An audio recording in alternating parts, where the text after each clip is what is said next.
Me rastin e festës së Kurban Bayramit, drejtues të lartë të shtetit dhe politikës shqiptare kanë përcjellur urime për besimtarët musliman, duke theksuar rëndësinë e paqes, solidaritetit dhe harmonisë mes njerëzve. Presidenti i Shqipërisë Bajram Begaj ka ndarë një postim në rrjetet sociale nga Meka ku ka përcjellur urimet më të përzemërta për më shumë begati, shëndet, harmoni dhe mirësi në familje. Kurban Bayrami është kujdes për sakrificën, për kushtimin ndaj Zotit, solidaritetin me njëri tjetrin dhe kujdesin për ata që kanë më shumë nevojë. Shoqëria bëhet më fort kur njerëzit ndajnë jo vetëm gëzimin, por edhe dhimbjen dhe përgjegjësinë për tjetrin. Festa si kjo na rikujtojnë vlerat që e kemi mbajtur gjallë ndër shekuj, besimin, familjen, mikpritjen dhe respektin për njëri tjetrin. Jam veçanërisht nderuar që këtë festë pres në Mbretërinë Arabi Saudite, me ftesë të mbretit Salman bin Abdulaziz Al Saud, në vendin ku miliona besimtarë nga e gjithë bota bashkohen në lutje për ulësi dhe paqe. Gëzuar, Zoti sjell paqe, mirësi dhe begati në çdo vatër shqiptare, u shpreh Begaj. Gjithashtu dhe Ministri Edi Rama nëpërmjet një postimi në rrjetet sociale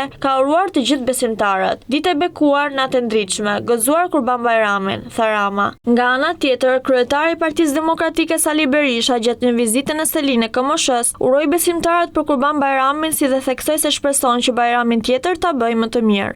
Të gjithë besimtarëve musliman shqiptar, por dhe të gjithë shqiptarëve që sakrifikojnë për të mirën e tyre, familjes, që sakrifikojnë për besimin tek Zoti dhe tek vendi, i uroj gëzuar këtë ditë.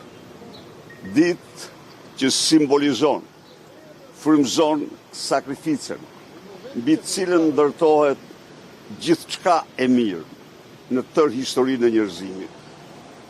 Uroj që Bajramin tjetër ta bëjmë, ta gjejmë dhe ta bëjmë më mirë. Meta ka uruar besimtarët musliman për festën e Kurban Bayramit. Në mesazhin e tij ai theksoi rëndësinë e sakrificës, devotshmërisë dhe përkushtimit ndaj njëri tjetrit, duke uruar më shumë paqe, begati dhe lumturi për familjet shqiptare. Vetëm duke sakrifikuar për të mirën e përbashkët ne jetojmë në përputhje me mësimet e shenjta dhe porositë e profetit. Kurban Bayrami na kujton se vlera e vërtetë e besimit qëndron te devotshmëria, mëshira dhe përkushtimi i sinqert ndaj njëri tjetrit. Tek Zoti nuk arrin as mishi dhe as gjaku i kurbanëve, por arrin devotshmëria juaj, theksoi Meta në urim. Mesazhet e tyre u shoqëruan me thirrje për më shumë mirësi, ndihmë ndaj familjeve në nevojë dhe bashkim në këtë ditë të shenjtë.